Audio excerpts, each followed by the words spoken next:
नमस्ते मित्रों, मैं योगाचार्य अशोक शास्त्री आप सभी दर्शकों का YouTube चैनल में स्वागत करता हूं। आज हम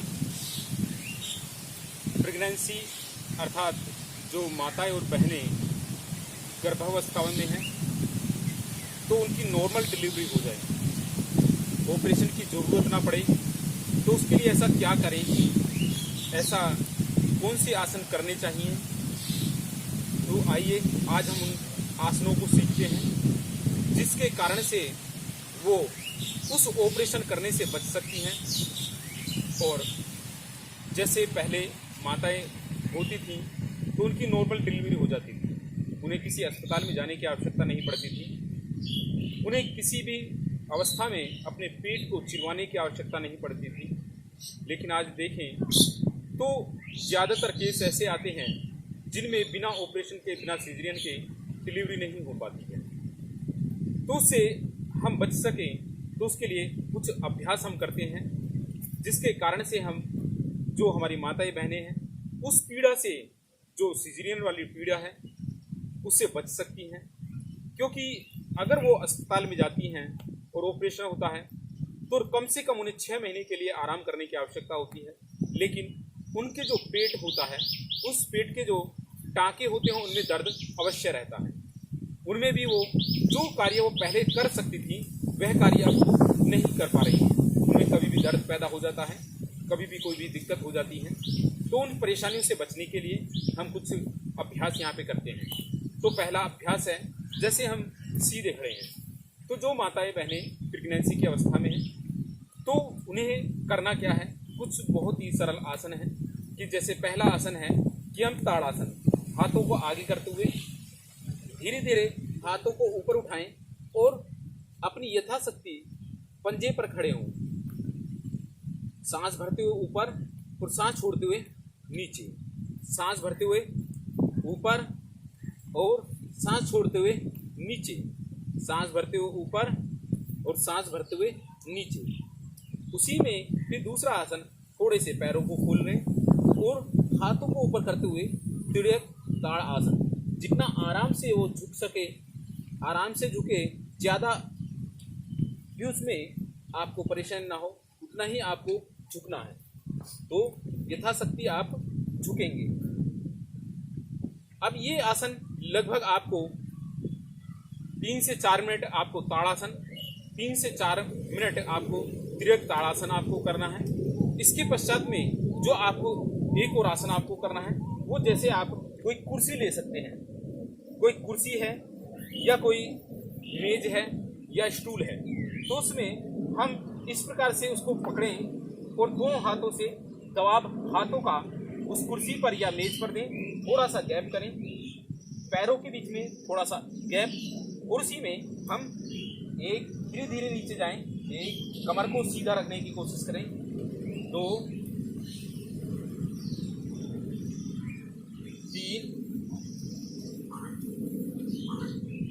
4 5 6 7 8 9 10। अब इसी में हम थोड़ा और पीछे हो जाएंगे। पीछे होने पर फिर इसी क्रिया को पुनः करेंगे, 1 2 3 4 5 6 7 8 9 10।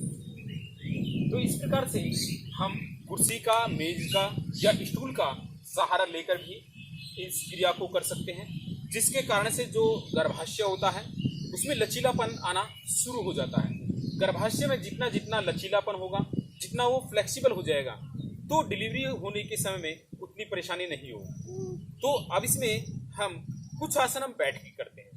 तो जैसे बैठ के करने वाले हैं, या जैसे अभी एक आसन और खड़े होके हाथों को, पैरों का थोड़ा गैप, हाथों को आगे, पूरा आगे की तरफ ले जाएं और सांस भरते हुए पीछे जितना आसानी से झुका जा सकता। सांस भरते हुए हाथ आगे, सांस भरते हुए पीछे, हाथ आगे, सांस भरते हुए पीछे। ज्यादा नहीं झुकना है, केवल यथाशक्ति झुकना है। जितने में आपको करने में कोई परेशानी ना हो उतना ही आपको झुकना है। अब इसमें आगे हम करते हैं कि जैसे बैठ कर जो तितली आसन, दोनों पंजों को आप मिला लें। पंजों को मिलाने पर यथाशक्ति अपनी तरफ उसको खींचें और ये आसन बहुत ही लाभकारी है। इसे कोई भी किसी भी अवस्था में इस आसन को कर सकता है। तो बटरफ्लाई अर्थात तितली आसन, जब तितली आसन करते हैं तो इससे के करने से जो हमारी ये नसें हैं इनमें फ्लेक्सिबिलिटी आती है और जो गर्भाशय का जो रास्ता है, गर्भाशय द्वार, उसमें भी फ्लेक्सिबिलिटी आनी शुरू हो जाती है। तो इसमें तितली आसन हम करते हैं।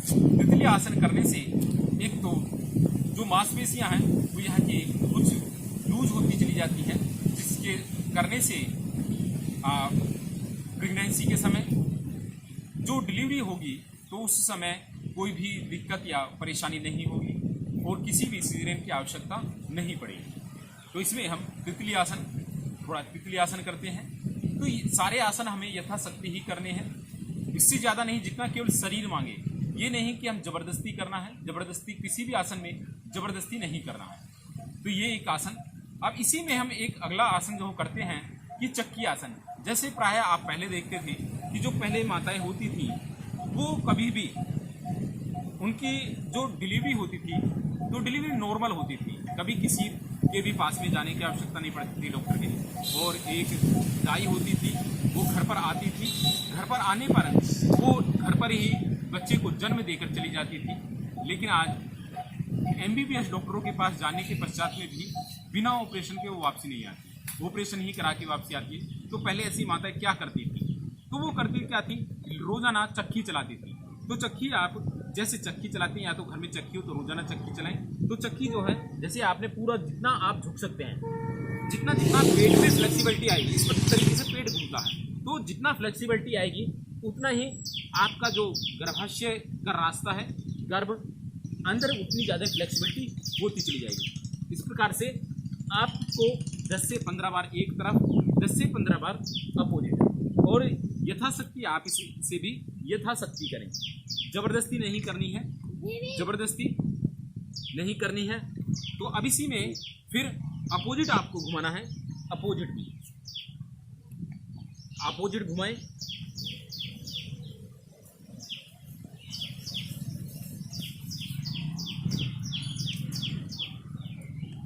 अब इसको करने से अब जितना भी हमारा जो ये पेट का है, इसमें अंदर फ्लेक्सिबिलिटी होना शुरू हो जाता है। जब फ्लेक्सिबिलिटी होगी तो और उन्हें जैसे चक्की चलाना, जो मसाला पीसा जाता है वो सिल पे पीसे। अगर आपको मान लो कपड़े धोने हैं तो मशीन में ना धो के हाथ से कपड़ों को धोएं। और जैसे पोछा लगाना है, जब पहले तो मकान कच्चे होते थे, गोबर और मिट्टी के द्वारा लीपा जाता था, लेकिन आज कच्चे जगह नहीं है, तो जो पोछा लगाएं, पोछा भी हम इस अवस्था में बैठ के लगाएं। जितना हम इस अवस्था में बैठते हैं तो इस अवस्था में बैठने से एक तो गैस नहीं बनती है, क्योंकि उस अवस्था में गैस भी बहुत ज़्यादा बनती है। तो इस अवस्था में बैठकर ही हम पोछा लगाएं। तो पोछा हम घुटना अपना टेक कर लगा सकते हैं, जैसे भी उसे अपनी सुविधा अनुसार, परेशानी ना हो इतनी, इस हिसाब से उसे पोछा लगाना है।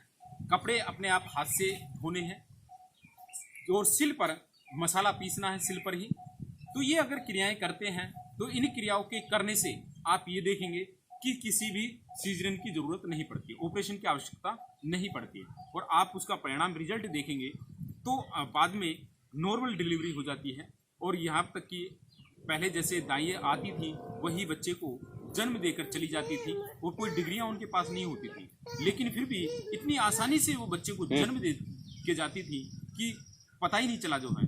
लेकिन आज जो माताएं बहनें होती हैं, जब वो हॉस्पिटल में जाती हैं तो वहाँ पे जाती ही वो डॉक्टर तो इतना डरा देते हैं कि बस उसे कि बिना ऑपरेशन के बच्चा नहीं हो सकता है। क्योंकि पहले दिन जब जाती हैं तो पहले दिन डॉक्टर डरा देता है कि आपके जो बच्चे को दिक्कत हो सकती है, इसलिए बेड रेस्ट करना शुरू कर दें। तो बेड रेस्ट का मतलब ये नहीं है कि भी आप अपना बिल्कुल सारा कार्य बंद कर दें। तो सारा कार्य बंद करने की आवश्यकता नहीं है। केवल बेड रेस्ट का मतलब केवल इतना होता है कि आप कोई भी ऐसा वजनदार सामान नहीं उठाना है कि ज़्यादा वजन ना हो जिससे प्रेशर नीचे की तरफ ज़्यादा पड़ जाए। ठीक, तो ये क्रियाएं यदि हम करते हैं, इन क्रियाओं को करने से आप देखेंगे कि हमें जो हमारी माताएं बहनें हैं उन्हें ऑपरेशन की आवश्यकता नहीं पड़ेगी। तो ये कुछ चीज़ें जो आसन है और कुछ जो आवश्यकता थी वो मैंने आप लोगों के सामने बताई। और कैल्शियम की गोली है, कैल्शियम की भरपूर मात्रा में, तो कैल्शियम की गोली ले सकते हैं। और कैल्शियम के लिए जो चूना होता है, चूना जो खाने वाला चूना होता है उसको लगभग चने के बराबर लेकर आप उसकी वो सब्जी में, दूध में, चाय में, किसी में भी डाल के उस चूने का सेवन कर सकते हैं, जिससे भरपूर मात्रा में जो सबसे ज़्यादा कैल्शियम होता है तो वो चूने में होता है। दूसरे, आयरन की आवश्यकता होती है। तो आयरन के लिए आप अनार का जूस, या तो अनार ऐसे ही चबा चबा के लें, अनार जो है, और चुकंदर, इन दो चीज़ों का, जिससे सबसे ज़्यादा उस माता को उसके शरीर में केवल आयरन की और कैल्शियम की ज़रूरत पड़ती है। तो उसके लिए चूना और अनार, चुकंदर, इनका सेवन वो रोजाना करें, जिससे उसके शरीर के अंदर कैल्शियम और आयरन की कमी ना रहे। तो ये कुछ सूचनाएं मैंने आप लोगों के लिए दी। और जो भी इस आसनों को करेगा, ऊपर वाले की कृपा से उसे ऑपरेशन की आवश्यकता नहीं पड़ेगी। ठीक है, और जिसको भी ये वीडियो पसंद आई हो वो इसे लाइक, शेयर और सब्सक्राइब करें, और आगे भी इसे जो अन्य भी इसका लाभ उठा सकें उसके लिए इसको आगे जो शेयर जरूर करें। इति ओम।